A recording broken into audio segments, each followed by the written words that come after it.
জনতাই মূল্যবৃদ্ধি বোজা সহিব নোৱাৰা হৈছে। চাৰিওফালে এতিয়া মূল্যবৃদ্ধি আৰু মূল্যবৃদ্ধি। গতিকে আমি হিমন্ত বিশ্ব শৰ্মা ডাঙৰীয়া চৰকাৰখনক আহ্বান জনাইছোঁ যে ডিজেল পেট্ৰলৰ যি ধৰণে মূল্যবৃদ্ধি হৈছে ইয়াক আপুনি নিয়ন্ত্ৰণ কৰক।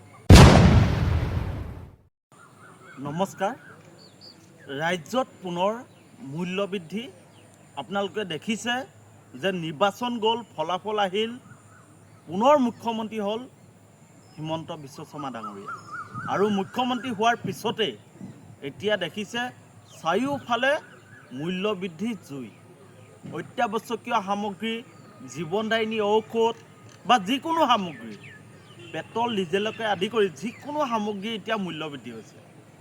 আৰু এই মূল্যবৃদ্ধি নিৰ্বাচন যোৱা আৰু ৰিজাল্ট দিয়াৰ পিছতেই হোৱাটো অতি দুৰ্ভাগ্যজনক।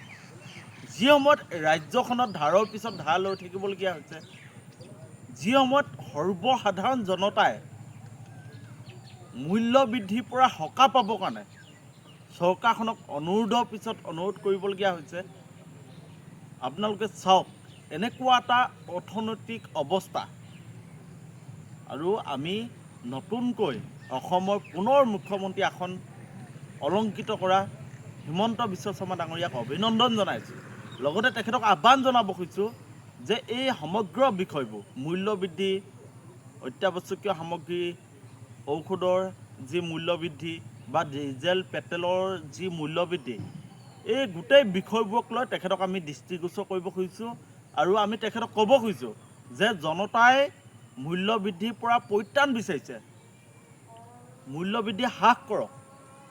যি ধৰণে এতিয়া মূল্যবৃদ্ধি হৈছে, জনতা জীয়াই থাকিব পৰা পৰিৱেশ নাই।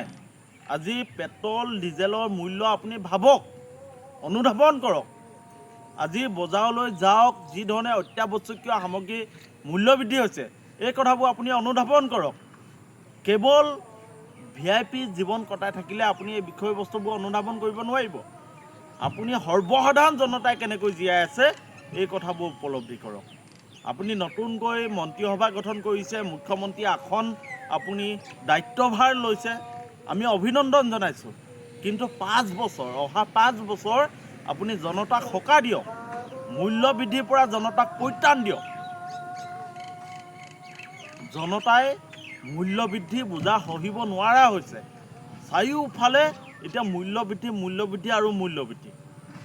গতিকে আমি হিমন্ত বিশ্ব শৰ্মা ডাঙৰীয়া চৰকাৰখনক আহ্বান জনাইছোঁ যে ডিজেল পেট্ৰলৰ যি ধৰণে মূল্যবৃদ্ধি হৈছে ইয়াক আপুনি নিয়ন্ত্ৰণ কৰক। যি ধৰণে অত্যাৱশ্যকীয় সামগ্ৰীৰ মূল্যবৃদ্ধি হৈছে এইবোৰ আপুনি নিয়ন্ত্ৰণ কৰক। যি ধৰণে ঔষধৰ দাম বাঢ়িছে এইবোৰ আপুনি নিয়ন্ত্ৰণ কৰক। জনতাক সকাহ দিয়ক।